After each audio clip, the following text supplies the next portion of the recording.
Getting a good night's sleep. We know it helps our moods, our ability to learn and retain information. It even reduces our risk of obesity, heart disease, and even early death. New research also reveals that sleep-deprived people are more likely to have toxic conflict in their relationships and be hurting their marriages in ways not before understood. Joining us today to discuss the way of getting proper Z's affecting not only our bodies but our relationships, we have our guru, Dr. Carol Brees, and a very special guest, sleep expert, Dr. Roxanne Pritchard. Good morning. Good morning. Okay, so Dr. Roxanne, you're a neuroscience professor at St. Thomas.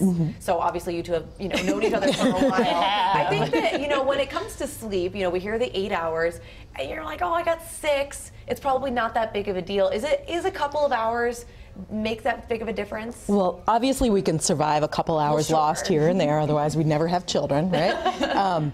But it is kind of a big deal. Even a couple hours of sleep loss every night puts our body into an emergency stress state, because our body thinks you're giving up something required for life. Must be because there's a tiger or something in your village that you need to be more stressed for. So just a couple hours lost every night makes our heart beat harder, our blood pressure harder, and then it makes us feel more stressed during the day. It's really alarming, Carol, when you look at this research and what it says about how lack of sleep can affect our marriages.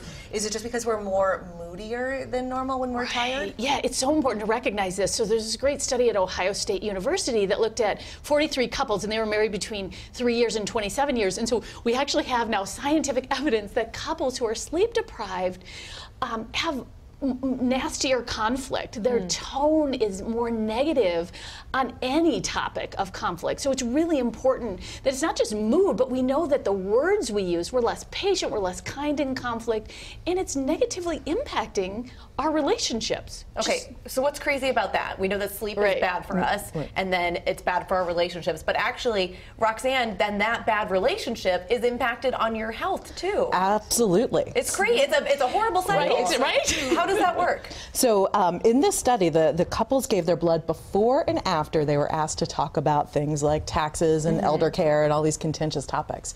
So what they found is that the couples that were sleep deprived actually produced more inflammatory markers in their bodies during the fight. So your brain sets you into this stressful state, and your body alerts yourself to that you're in this emergency state by producing more of these factors that are markers for inflammation for heart disease.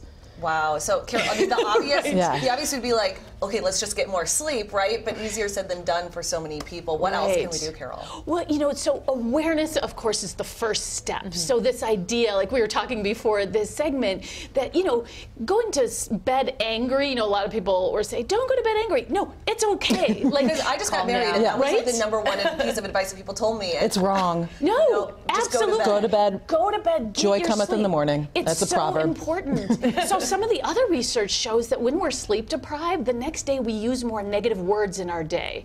In heterosexual marriages, men are more likely to pick a fight the day after they have disrupted sleep. So awareness is key. It's so important to know.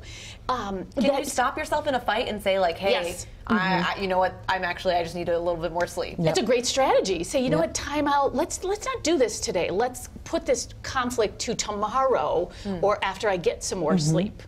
So my husband and I have been together 15 years. It took us 6 years before we realized we just shouldn't talk about important things between 9 p.m. and 9 a.m. because one of us were off. So our fights virtually stopped after we set up, okay, this is the time of day both of us are in a good mood to talk about things. Interesting. And you know what the good news, I think, of some of this some of the other research, I should say, is that even if one member of the couple gets more sleep, it can mitigate the negativity of the other person. Because they can take control of the situation. They can identify when that person's sleep deprived, and steer the conversation. Exactly. So I think that's important to know. Okay, so Roxanne, you've got 2 quick tips on just helping get more sleep. #1, you got to prioritize it. You've got to say, I need my 7 to 9 hours, which is how much human adults need, and you just build that into your schedule. Sometimes you have to sacrifice laundry. So be it, right?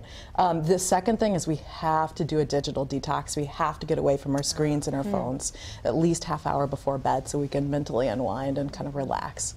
So. All right, Fascinating hopefully this topic. helps. I know we're sitting here like taking notes, like, all right, this I'm will help. sending this link to my husband. You have to watch this. It's kind of cruel and unusual for the morning news people, right, to be But talking it about happens this. to everyone. It does. Thank It does. you guys. Thank you. Thank you.